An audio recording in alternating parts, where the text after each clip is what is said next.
Assalamualaikum warahmatullahi wabarakatuh. Waalaikumsalam warahmatullahi wabarakatuh. Innal hamdalillah nahmaduhu wa nasta'inuhu wa nastaghfiruh wa na'udzu billahi min shururi anfusina wa min sayyiati a'malina. May yahdihillahu fala mudilla lahu wa may yudlil fala hadiyalah. Asyhadu an la ilaha illallah wahdahu la syarika lah wa asyhadu anna Muhammadan abduhu wa rasuluh. Allahumma salli wa sallim ala Muhammadin wa ala alihi wa sahbihi ajma'in, amma ba'd. Ya ayyuhalladzina amanu taqullaha haqqa tuqatih wa la tamutunna illa wa antum muslimun. Ya ayyuhan nasu taqu rabbakumul ladzi khalaqakum min nafsin wahidah wa khalaqa minha zawjaha wa batta minhuma rijalan katsiran wa nisaa. Wattaqullaha alladzi tasaaluna bihi wal arham innallaha kana 'alaikum raqiba. Ya ayyuhalladzina amanu taqullaha wa qulu qawlan sadida yuslih lakum a'malakum wa yaghfir lakum dhunubakum wa may yuti'illaha wa rasulahu faqad faza fawzan 'azima. Alhamdulillahirabbil alamin. Pagi ini kita masih diberi kesempatan oleh Allah Subhanahu wa taala untuk mentadaburi ayat-ayatnya dan mengkaji hadis Rasulullah sallallahu alaihi wasallam yang hanya kepadanya lah kita berharap ridha-Nya agar kita dan keluarga kita dijadikan oleh Allah Subhanahu wa taala ahlul Quran dan ahlul jannah. Salawat serta salam semoga tercurah kepada Rasulullah sallallahu alaihi wasallam, Muhammad bin Abdullah beserta keluarganya, para sahabatnya serta pengikutnya yang senantiasa menegakkan sunnah-sunnah Rasulullah sallallahu alaihi wasallam hingga akhir kiamat kelak. Mari sama-sama kita buka dengan bacaan basmalah. Bismillahirrahmanirrahim. Ayatnya di surat Al-Hasyr ya, surat 59 ayat ke-7. Iya, silakan dibaca. Boleh siapa aja.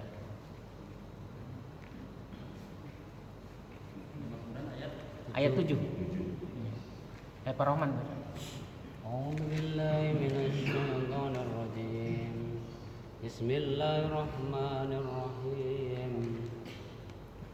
Ma Allahu ala rasulihi min ahlil qura walillahi walirrasuli walidil qurba wal yatama wal masakin wa banis sabil kay la yakunu dulam bainal ahniyah dulatan bainal ahniya'i minkum wa ma ataakumur rasulu fakhudhuhu wa ma nahakum anhu fantahu wattaqullaha innallaha syadidul iqab.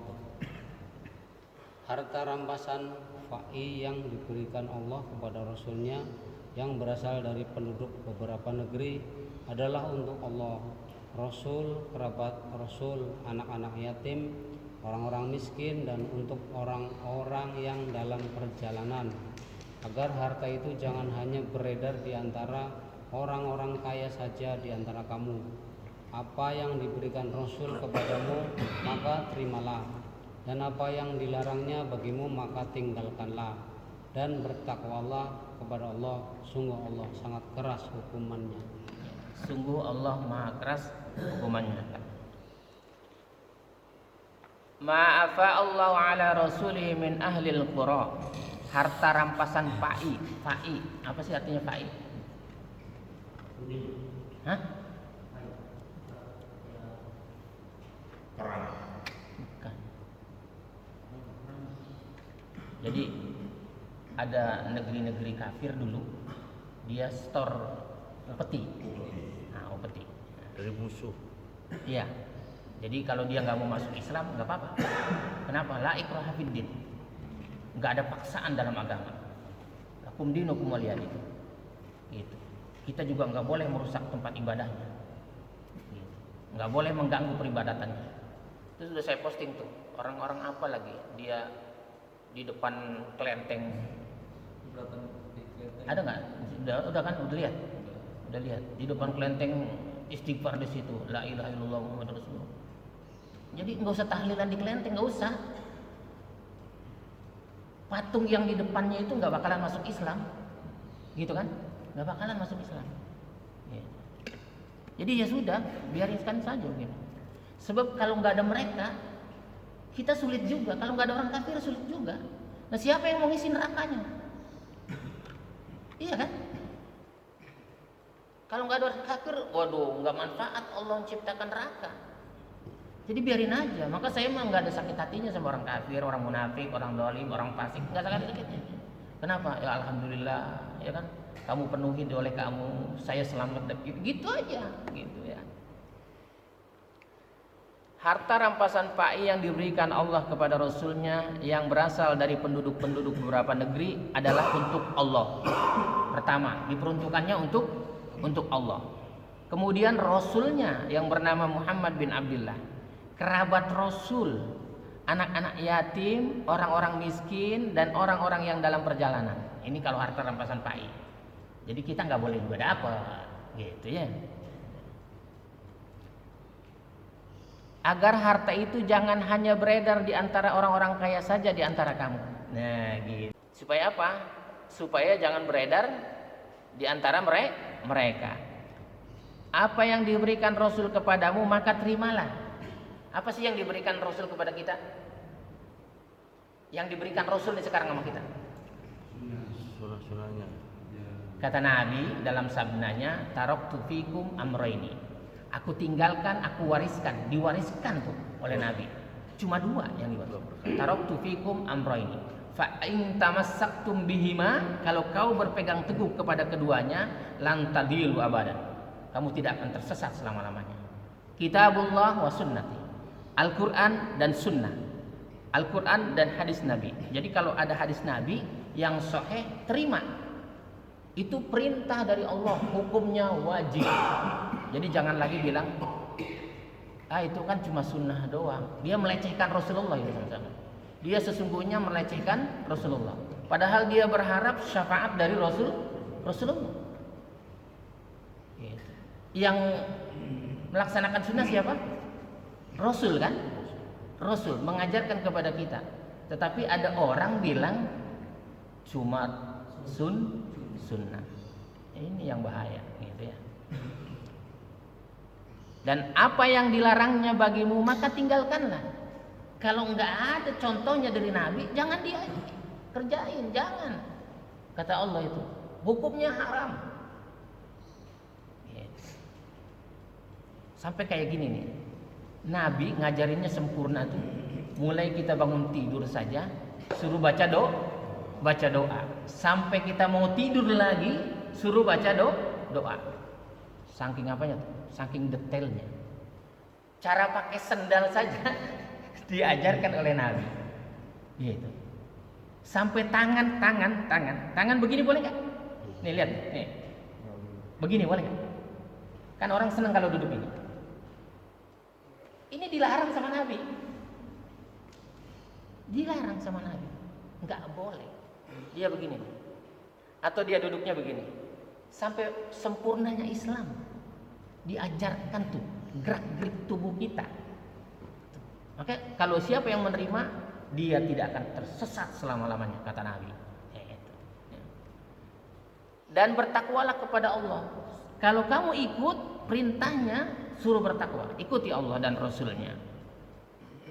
Sungguh Allah sangat keras hukumannya. Kalau nggak ikut, tunggu, kata Allah. Allah itu sangat keras hukumannya. Sudah, kita bacakan hadisnya sekarang. Kitab salat ya, bab asal muasal adzan dulu di yang nomor hadis 213. Nomor hadisnya 213.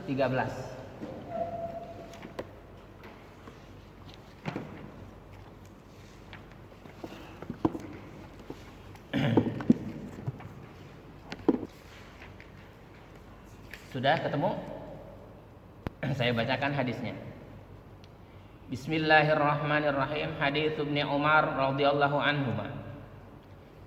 Hadisnya dari Ibnu Umar radhiyallahu anhuma, ia berkata, kana yaqulu, dia berkata, kanal muslimuna hina qadimul Madinah yajtami'una fayatahayyanuna as-salah laysa yunada laha Ketika orang-orang Islam telah datang ke Madinah, mereka berkumpul lalu berdatangan untuk mendirikan sholat. Namun tidak ada panggilan untuk itu. Dulu belum ada panggilan adzan, ya, dulu belum ada untuk panggilan adzan. Fatakallamu yauman fi dzalik. Faqala ba'dhum ittakhidhu naqusan mithla naqusin nasara. Wa qala ba'dhum bal buqan mithla buqil yahud. Namun tidak ada panggilan untuk itu. Maka pada suatu hari mereka saling membicarakan hal tersebut. Musyawarah. Nah, musyawarah. Sebagian dari mereka berkata, jadikan lonceng sebagai tanda seperti orang-orang Nasrani. Gitu. Ada orang Islam bilang, pakai lonceng aja manggilnya, gitu. Pakai lonceng manggilnya, gitu. Ini sahabat-sahabat Nabi dulu. Sebagian yang lain berkata, bagaimana jika trompet seperti trompetnya orang-orang Yahudi? Totoet gitu, yang suka biasa kalau dipakai tahun baru itu Yahudi itu, ya, jadi Yahudi. Gitu. Yahudi itu. Maka Umar radhiyallahu an berkata, mengapa kalian tidak mengutus seseorang untuk menyeru sholat? Panggil tuh sholat. Maka Rasulullah sallallahu alaihi wasallam bersabda, wahai Bilal, berdirilah dan berserulah dengan seruan sholat. Nanti diajarkan tuh Bilal sama Nabi, gitu cara adzan. Maka adzan nggak boleh dirubah. Sampai dulu di Turki adzannya dirubah sama siapa? Ataturk yang nggak bisa dikubur tuh. Adzannya pakai bahasa dia, gitu. Kalau pakai bahasa Indonesia repot itu. Allah Maha Besar, Allah Maha Besar, gitu kan? Jadi harus seragam. Islam itu ada seragam. Yang repot kalau bahasa Sunda, Allah Maha Agung, Allah Maha Agung, gitu kan? Jadi bingung kitanya juga. Maka nggak boleh itu adat istiadat bahasa dijadikan ibadah, nggak boleh. Kalau bahasa Jawa apa sih? Allah Maha Besar. Hah? Allah ingkang agung, Allah ingkang agung. Nah sekarang yang repot ya bahasa Batak itu. Hah? Gitu. Ya. Jadi adanya harus seragam. Gitu. Maka semuanya harus seragam. Ya. Ini awal mula adanya adzan. Hayya 'alas shalah, marilah kita salat. Kalau dibilang hayya 'alas shalah, itu orang enggak mau datang. Kenapa? Artinya sudah berubah. Hayya 'alal falah, marilah menjemput kemenangan. Ketika dia datang pasti dia menang. Kenapa dia enggak datang? Dia pasti kalah. Hayya 'alal falah, marilah menjemput kemenangan. Jadi siapa saja yang datang, kamu pasti menang di hadapan Allah nanti. Itu karena Allah akan sidang. Lanjut hadisnya di 214. Bismillahirrahmanirrahim. Haditsu Anasin radhiyallahu anhu qala zakarun nar wan naqus fadzakarul yahuda wan nasara fa umira bilalun ay yashfa'al adana wa ay yu'tiral iqamah. Diriwayatkan dari Anas bin Malik radhiyallahu an, ia berkata, orang-orang menyebutkan api dan trompet sebagai tanda panggilan salat. Dan mereka menyebutkan tanda orang-orang Yahudi dan Nasrani. Maka Bilal diperintahkan untuk menggenapkan lafaz adzan dan mengganjilkan lafaz iqamah. Maka jangan heran ada orang iqamahnya begini nih. Ini dia ngikutin hadis ini, jangan disalahin. Allahu Akbar, asyhadu an la ilaha illallah, asyhadu anna Muhammadar Rasulullah, hayyal shalah, hayyal falah, qad qamatis shalah, Allahu Akbar, la ilaha illallah. Jangan disalahkan, dia pakai hadis ini. Satu, karena mengganjilkan iqamah ya gitu. Mengganjilkan lafaz iqamah, menggenapkan adzan. Allahu Akbar, Allahu Akbar. Nah gitu. Asyhadu an la ilaha illallah, asyhadu an la ilaha illallah. Genap gitu. Hayya 'alas shalah, hayya 'alas shalah, hayyal falah, hayyal falah, gitu kan? Allahu Akbar, la ilaha illallah gitu. Jadi kenapa sih orang sering menyalahkan? Karena kebodohan saja itu intinya. Karena dia nggak tahu. Gitu. Jadi kalau ada orang yang nanti kalau kita pas sholat di masjid lain ada yang qomatnya begitu, kok begini amat, aneh gitu kan? Aneh. Padahal kayak begitu. nggak apa-apa gitu ya. Terus yang kita pakai bagaimana? Nanti lagi kita baca lagi. Ini tentang yang ke 215-nya ya. Bab mengatakan seperti yang dikatakan muadzin bagi siapa yang mendengar adzan. Kemudian ia berselawat kepada Nabi lalu memohon al-wasilah bagi beliau. Ya. Bismillahirrahmanirrahim. Haditsu Abi Sa'id al-Khudri radhiyallahu anna Rasulullah sallallahu alaihi wasallam qala idza sami'tumun nida faqulu mithla ma yaqulul muadzin. Diriwayatkan dari Abu Sa'id Al-Khudri radhiyallahu an bahwa sesungguhnya Nabi sallallahu alaihi wasallam bersabda, apabila kalian mendengar panggilan untuk salat adzan, kata Nabi nih, diperintahkan oleh Nabi nih, maka ucapkanlah seperti apa yang diucapkan oleh muadzin. Allahu akbar, Allahu akbar. Dia bilang Allahu akbar, Allahu akbar. Maka sehebat apapun orang, jangankan ngobrol, lagi ngaji begini stop. Lagi ngaji nih, stop. Kita di rumah juga lagi ngaji. A'udzubillahi minasyaitonirrajim. Bismillah. Allahu akbar. Stop, ikutin. Karena itu perintah. Perintah dari Nabi. Apalagi kerja ya. Waduh, ini benar-benar mau dapat syafaat dari Nabi gitu. Ini perintahnya, perintah Nabi. Apabila kalian mendengar panggilan untuk sholat, maka ucapkanlah seperti apa yang diucapkan oleh muadzin. As-salatu khairum minan naum. As-salatu khairum minan naum. Ikutin saja. Ini enggak as-salatu khairum minan naum. Gitu. Terus dia pengen dapat syafaat dari Nabi. Mudah-mudahan kita semua mendapatkan syafaatul uzmah dari Rasulullah sallallahu alaihi wasallam, gitu enggak? Aduh. Dia. Nah, lanjut di hadisnya yang 216.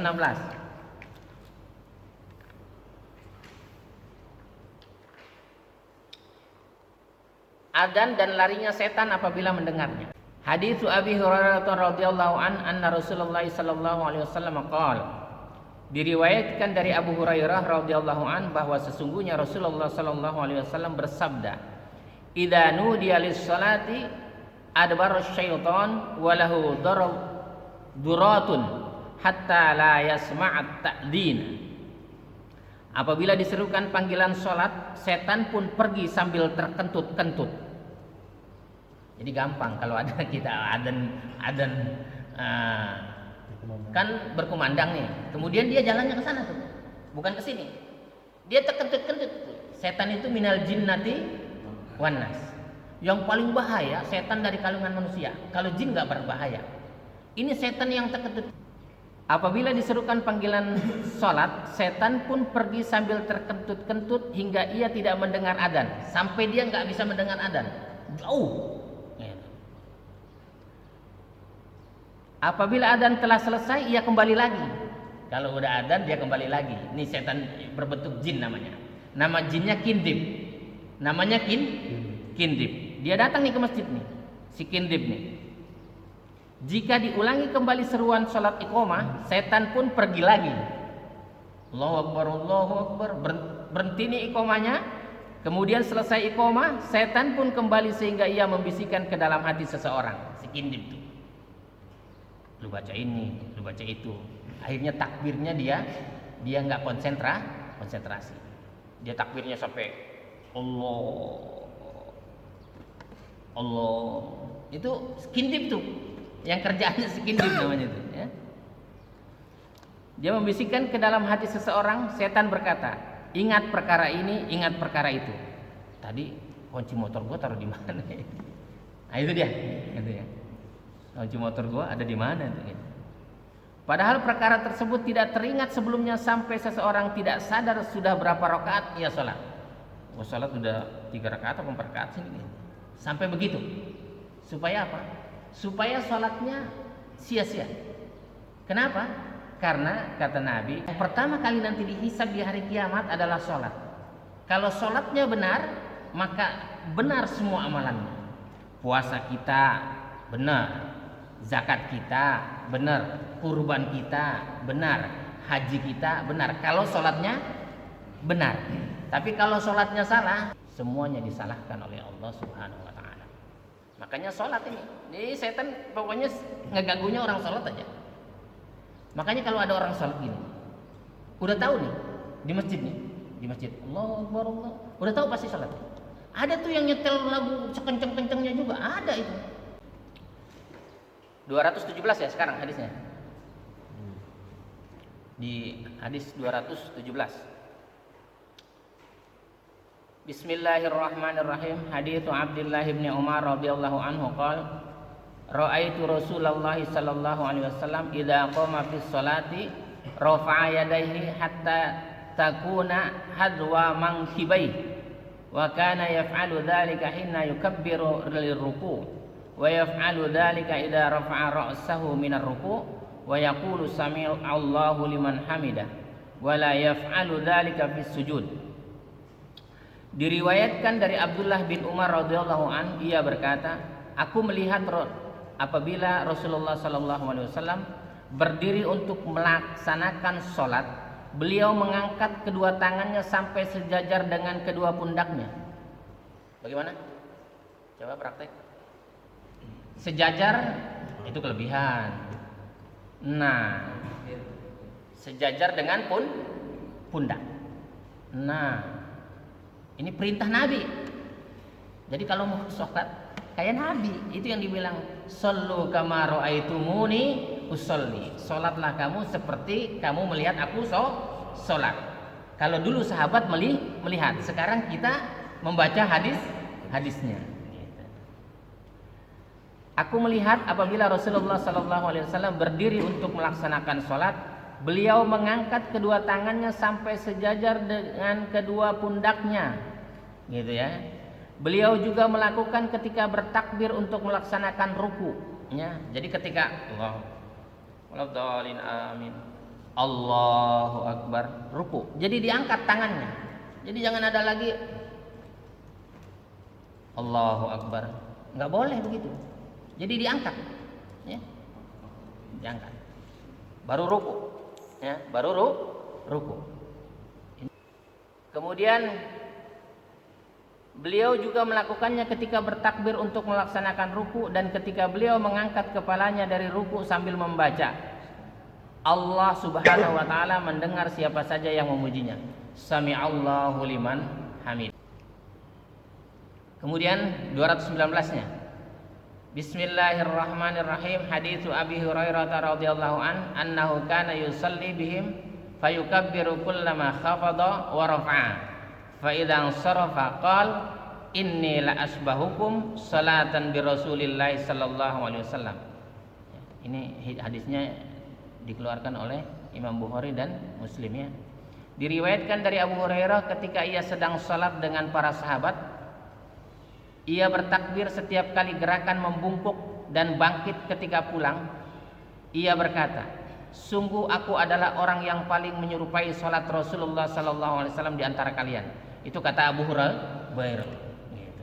Ini orang yang terdekatnya. Jadi salatnya Abu Hurairah itu seperti salatnya Nabi. Maka kita belajar sifat salat Nabi.